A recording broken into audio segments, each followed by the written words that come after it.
ልክ እንደ ዘንድሮ ሁሉ በ2010 በደቡብ አፍሪካ አዘጋጅነት ለሚካሄደው የዓለም ዋንጫ ኦፊሴላዊ ሙዚቃ በማዘጋጀት ላይ የነበረችው ሻኪራ በሙዚቃ ቪዲዮ ውስጥ ተሳታፊ የነበረውን አንድ የእግር ኳስ ተጫዋች እንደ ድንገት ትመለከታለች።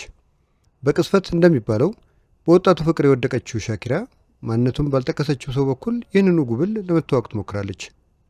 እናም ይሳካላታል። ይህ በውበቱ የፈዘዘችለት ወጣት ስፔን ውስጥ የሚገኘው የባርሴሎና ክለብ የእግር ኳስ ተጫዋች የነበረው ጄራርድ ፒኬ ነበር። በወቅቱ የነበረው ሁኔታ ስታስታውስ የእግር ኳስ አድናቂና ተከታታይ ስላልነበርኩ ፒኬ ማን እንደነበር አላውቅም ነበር ብላለች። ፒኬም ስለ ግንኙነታቸው አጀማመር ይህንኑ ያረጋገጠ ሲሆን ስፔን ለዋንጫ አልፋ የመዝጊያ ፕሮግራም ላይ ስትዘፍን መመልከት እንደሚመኝ ለሻኪራ ገልጾላት እንደነበር ያስታውሳል።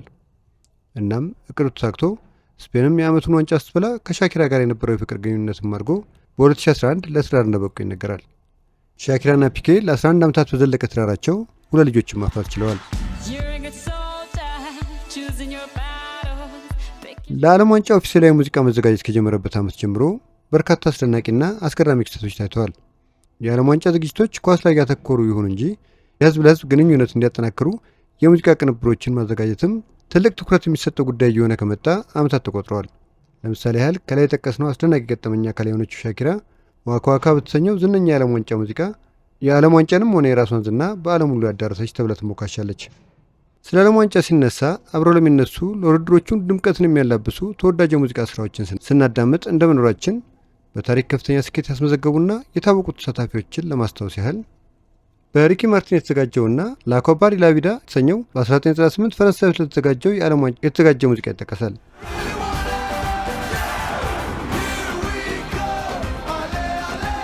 ይህ ዘፈን የዓለም ዋንጫ ሙዚቃዎችን ወደ ዘመናዊ የዓለም አቀፍ ፖፕ ደረጃ ያሸጋገረ ተደርጎም ይጠቀሳል። እንዲሁም በሻኪራ ከዋካ ዋካ ወይም ዚስ ታይም ፎር አፍሪካ እንደዚሁም በ2006 የተሰራው ሂፕስ ዶንት ላይ እና በ2014 የተለቀቀው ላላላ የተሰኙት ሙዚቃዎች ከተጠቃሽ የዓለም ዋንጫ ሙዚቃዎች ውስጥ ይገኙበታል። በፒትቡል በጄኒፈር ሎፔዝ እና በክላውዲያ ሌቴ በ2014 የብራዚል ዓለም ዋንጫ ቀርቦ የነበረውና ዌአርዋን ወይም ኦላኦላ የተሰኘው ሙዚቃ የኳስ አፍቃሪ ህብረተሰብ ሌላ ትልቅ ትውስታ ነበር። ዌቪንግ ፍላግ የተሰኘውና በ2010 ቀነው የኬንያን ሙዚቃም ምንም እንኳን ይፋዊ የፊፋ መዝሙር ባይሆንም የኮካኮላ የማስታወቂያ ሙዚቃ በመሆን በመላው ዓለም እጅግ ተቀባይነትን ያገኘና የተወደደ የዓለም ዋንጫ ምልክት ሆኖ አልፏል።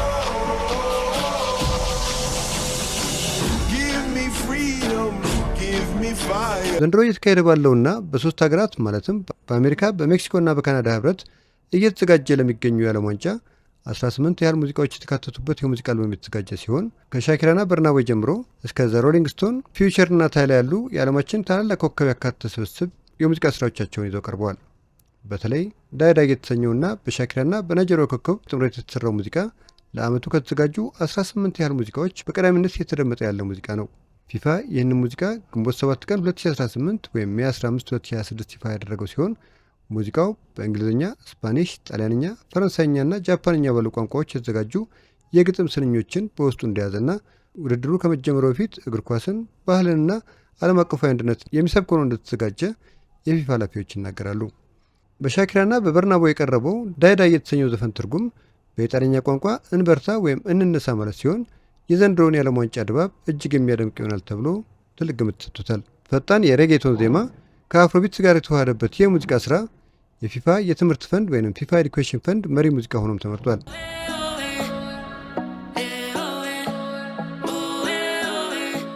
ፊፋ ለአንድ የዓለም ዋንጫ አንድ ዘፈንን ብቻ የመምረጥ የቆየ ልማዱን በመቀየርና በ2022 የጀመረውን አካሄድ በማስቀጠል ለእያንዳንዱ የዓለም ዋንጫ ሙሉ የሙዚቃ አልበም በማዘጋጀት ላይ ይገኛል።